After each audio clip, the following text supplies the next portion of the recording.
Je n'apporte rien à la table. Un concept pour passer au niveau supérieur. Par Shira Seven. Lu par Tamara Jean-François. Glossaire des termes. Pique-Micha. Une femme désespérée qui fera et dira n'importe quoi pour être choisie par un homme, même s'il est fauché. SD. Sugar Daddy. Bob the Builder Chick. Une femme qui construit sa vie avec un homme ou qui aide un homme à se construire grâce à son propre argent et à sa carrière. Elle finit éventuellement par être quittée pour une autre femme une fois qu'il devient financièrement stable. Dusty. Un homme fauché qui a besoin de l'aide financière d'une femme pour les rendez-vous, les dépenses courantes et autres. Il n'a aucune ambition et aucun argent. POT. Sugar Daddy potentiel. Bonetta. Une femme qui porte son bonnet de nuit et son pyjama en public. Rachetta. Une femme vulgaire qui n'a aucune manière et qui est très trash dans sa façon de marcher, de parler, de s'habiller et de penser. Elle obtient généralement rarement un deuxième rendez-vous. Shorkisha. Une fille typique du ghetto. Beaucoup d'hommes demandent à une femme « Qu'est-ce que tu apportes à la table ?» La réponse est rien. Mesdames, arrêtez de répondre à cette question. Qu'est-ce qu'ils vous offrent, eux, pour que vous veniez vous asseoir à cette table? Cette table dont parlent les hommes représente une relation. Mais une relation n'est pas un dîner-partage et vous n'avez rien à apporter parce que dans cette situation, vous êtes l'invité d'honneur. Vous vous présentez à la table avec vous-même et c'est ce que vous devez lui dire. Si vous commencez à expliquer ce que vous apportez à la table, alors vous avez déjà perdu. Dès que vous ouvrez la bouche et commencez à expliquer à un homme adulte ce que vous apportez, vous avez déjà perdu. Ils arrêteront de poser cette question si vous arrêtez d'y répondre. Les femmes Bob the Builder adorent cette question et elles ont probablement une réponse en 5 parties. Mais les femmes féminines ne répondent jamais à cette question. Une Bob the Builder chick est une femme qui construit avec un homme ou qui aide un homme à se construire avec son propre argent et grâce à sa propre carrière. Ces femmes n'exigent pas de leurs hommes qu'ils s'efforcent de les impressionner parce qu'elles paient la moitié du loyer ou de l'hypothèque et contribuent à 50% des dépenses du foyer. Mais dans environ 15 ans, ces femmes Bob the Builder seront contrariées parce que leur homme ne voudra plus construire avec elles puisqu'elles l'auront déjà aidé à devenir quelqu'un qu'une autre femme pourra désormais admirer. Elle finit par être quittée pour une autre femme une fois qu'il devient financièrement stable. J'ai fait tellement de consultations avec des femmes Bob the Builder qui sont déconcertées de voir leur homme les quitter après plus d'une décennie pour des femmes plus jeunes, alors qu'elles ont travaillé dur pour les aider à établir leur carrière. Une femme plus jeune est maintenant impressionnée par cet homme et ne voit que ce qu'il a construit par lui-même. La Bob the Builder, qui est généralement la première épouse ou l'épouse de départ, ne comprend pas ce qu'elle a fait de mal. Je veux que vous sachiez que lorsqu'il en aura terminé avec son épouse de départ, il ira chercher la femme qu'il veut réellement prendre entièrement en charge financièrement. Mais il n'est pas trop tard pour obtenir la vie que vous désirez réellement.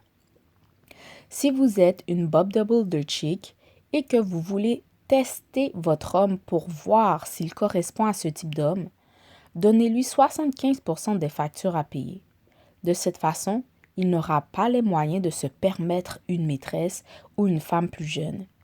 S'il peut malgré tout se permettre une autre femme, il sera moins susceptible de vous quitter s'il est celui qui subvient entièrement à vos besoins.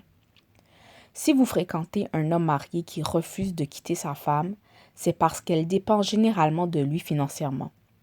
Les hommes n'ont aucun problème à quitter les femmes Bob the Builder, indépendantes parce qu'ils savent qu'elles peuvent subvenir elles-mêmes à leurs besoins financiers puisqu'elles paient déjà les factures depuis tout ce temps.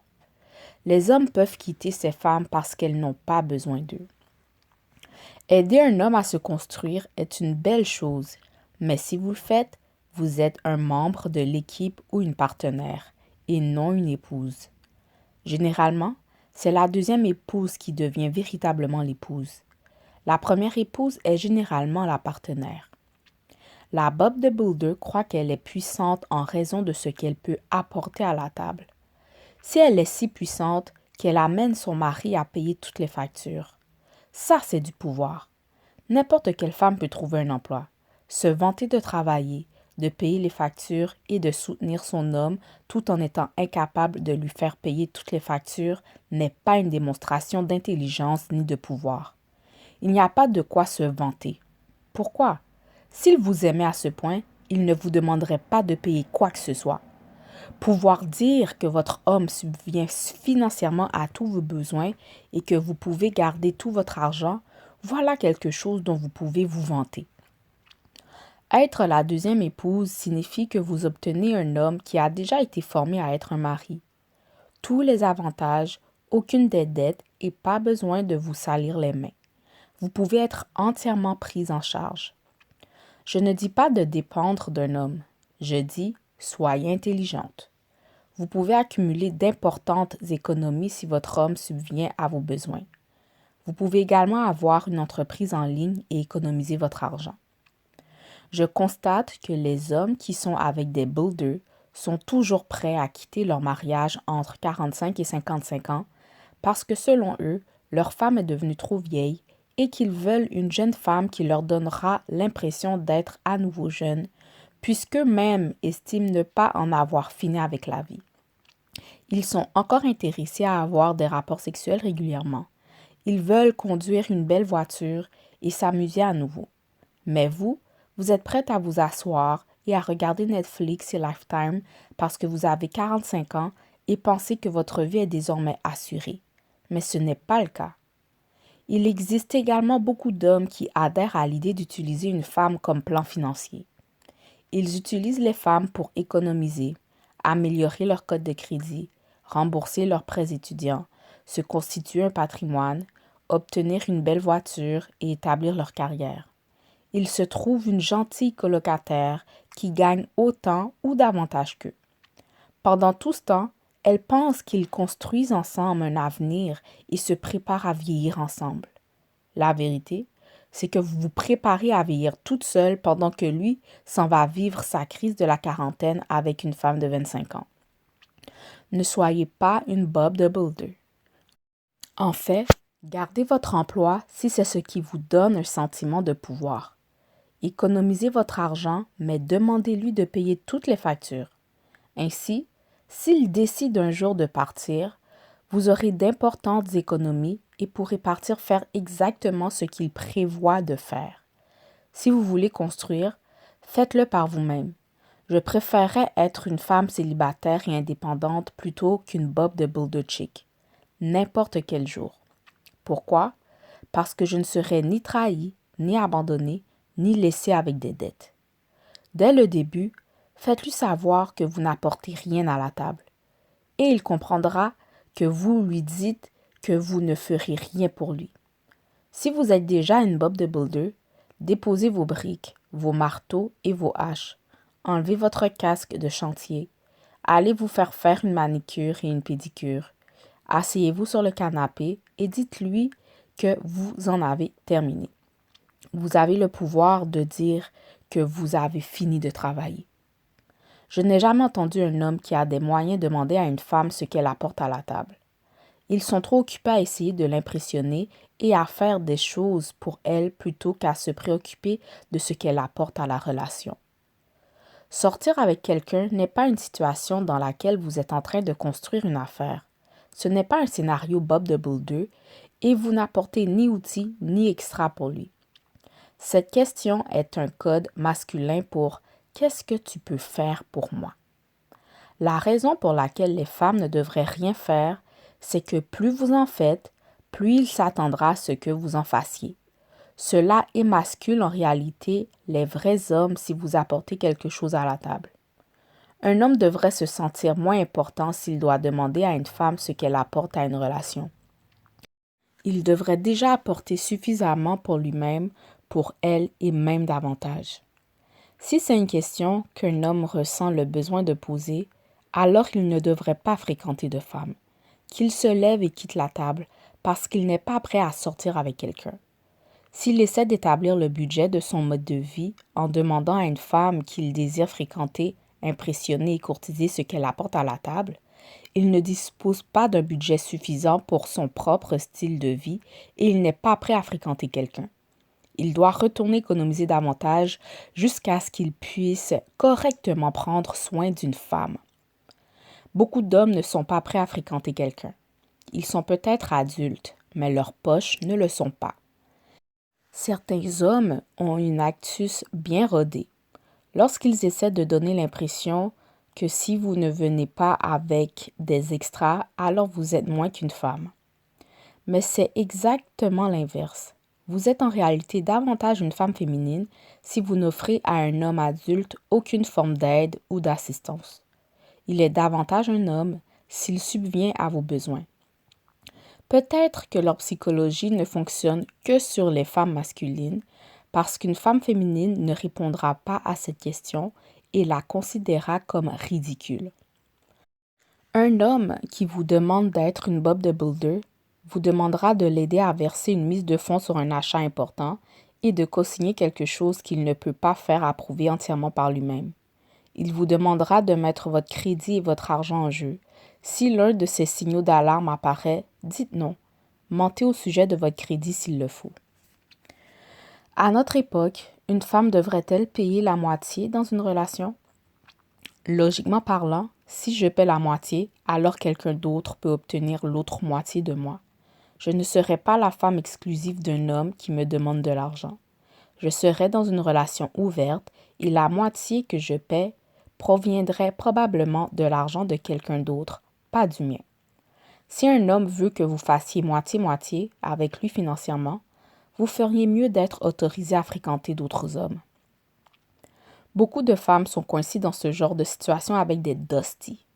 Et elles sont en colère parce qu'elles ont fait une erreur et qu'elles s'en rendent maintenant compte. Il n'y a vraiment rien qui puisse être réparé dans cette situation à part recommencer avec quelqu'un d'autre. Un Dusty est un homme fauché qui a besoin de l'aide financière d'une femme pour les rendez-vous, les dépenses courantes et plus encore. Il n'a aucune ambition et aucun argent. Beaucoup de femmes ont négligé de penser à leur avenir et de considérer le style de vie qu'elles désiraient.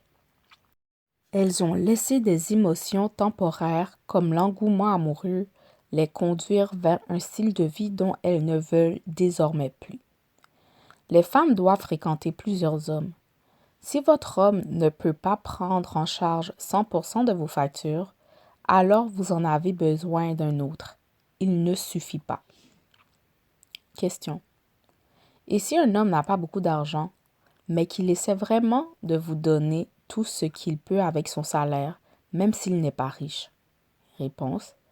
Alors il sera toujours en train d'essayer, et personne ne sera jamais heureux. Question. Quel type de femme est le pire? Une stripteaseuse, prostituée ou une Bob de Builder? Eh bien, une stripteaseuse est payée et reçoit probablement de l'argent des hommes. Une prostituée fait probablement la même chose. Pourtant, une Bob de Builder donne de l'argent à un homme. Je pense donc que la réponse est évidente, la Bob de Builder. Une stripteaseuse pourrait également être une Bob de Builder. Nous ne savons pas dans quel but ces femmes font de striptease, mais espérons que ce n'est pas pour jouer les Bob de Builder. Question. Pygmy-chat est-il un autre nom pour désigner les filles pygmy? Réponse. Oui. Une pygmy-chat est une femme désespérée qui fera et dira n'importe quoi pour être choisie par un homme, même s'il est fauché. Bonetta est la fille qui porte un bonnet partout, y compris en public. Sharky-chat est la fille typique du ghetto. Ce sont trois noms que vous entendrez probablement souvent sur ma chaîne lorsque je fais référence à certains types de personnes. Nous n'apportons rien à la relation et nous n'apporterons jamais rien à la relation. S'ils pensent que nous devons apporter quelque chose à la table, alors ils doivent nous acheter un restaurant à notre nom. Ensuite, nous apporterons un menu et il pourra commander. Vous n'êtes pas non plus la table, parce que vous n'êtes pas un meuble. Vous êtes l'invité d'honneur. S'il a préparé une table pour vous, alors vous pouvez vous présenter. S'il n'y a rien sur la table et qu'il vous demande ce que vous apportez, ne répondez pas. De toute évidence, il ne prépare rien pour son invité d'honneur. Les femmes qui adhèrent à cette logique n'ont pas à jouer les bobs de boulder ni à payer les factures. Les hommes devraient trouver une autre façon de demander aux femmes ce qu'elles apportent à la table. Une question préférable pourrait être « Alors, si nous étions en couple, pourquoi serais-tu surtout connu ?» Cette question ne demande pas ce que vous pouvez apporter, mais plutôt ce que vous feriez. C'est une question posée par curiosité qui ne révèle pas qu'il a besoin de quelque chose. Et votre réponse devrait ressembler à ceci. Ce que je ferais, être jolie, exactement comme je l'étais lorsque tu es venu m'aborder.